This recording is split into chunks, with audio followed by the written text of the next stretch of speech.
Junior ఎన్టీఆర్‌కి warning ఇచ్చారట నారా చంద్రబాబు. షాక్‌లో ఉన్నారట అభిమానులు. తెలుగుదేశం పార్టీ పట్ల తన ఒపీనియన్‌ని చెప్పేస్తే రాజకీయంగా ఇబ్బందులు ఏర్పడే అవకాశం లేదు కదా అంటున్నారు నారా చంద్రబాబు నాయుడు. ఈ విషయంలో జూనియర్ ఎన్టీఆర్ ఏ నిర్ణయం తీసుకుంటారు? ఇప్పటికే ఎన్టీఆర్‌కి రాజకీయంగా మరి రావాలని ఎంతోమంది ఇన్విటేషన్‌లు ఇస్తున్నా ఎన్టీఆర్ మాత్రం వాటిని పట్టించుకోవడం లేదు. అయితే ఈ విషయంలో జూనియర్ ఎన్టీఆర్ మరి సత్వరమే ఏదో ఒక నిర్ణయం తీసుకోకపోతే ఇబ్బందులు ఎదుర్కొంటారంటూ మన చంద్రబాబు నాయుడు ఇప్పటికే చాలా సార్లు చెప్పారు. ఇదే విషయంపై ఇప్పుడు క్లారిటీ ఇచ్చినట్టుగా కూడా సమాచారం అందుతోంది.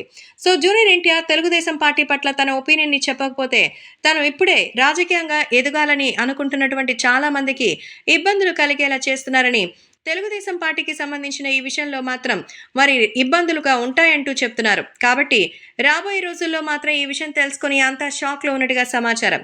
సో జూనియర్ ఎన్టీఆర్‌కి సంబంధించినటువంటి ఈ విషయంలో చంద్రబాబు ఇలా మాట్లాడతారని ఎవరూ అనుకోలేదు. రాజకీయంగా తన ఒపీనియన్ ఏదనేది ఖచ్చితంగా ఆయన విశ్వసించిన విధానంలోనే తెలిసిపోయింది.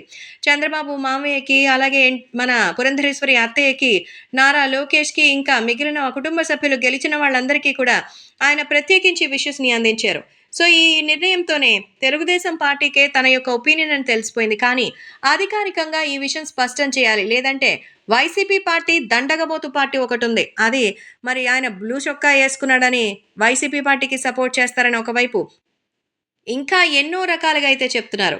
కాబట్టి ఈ నేపథ్యంలో జగన్మోహన్ రెడ్డి విషయాల పట్ల ఆయన తీసుకోబోయే నిర్ణయాల గురించి కూడా తెలియచేయాలని అయితే తెలుస్తోంది. కాబట్టి ఈ విషయం ఇప్పుడు రాష్ట్ర వ్యాప్తంగా ఒక్కసారి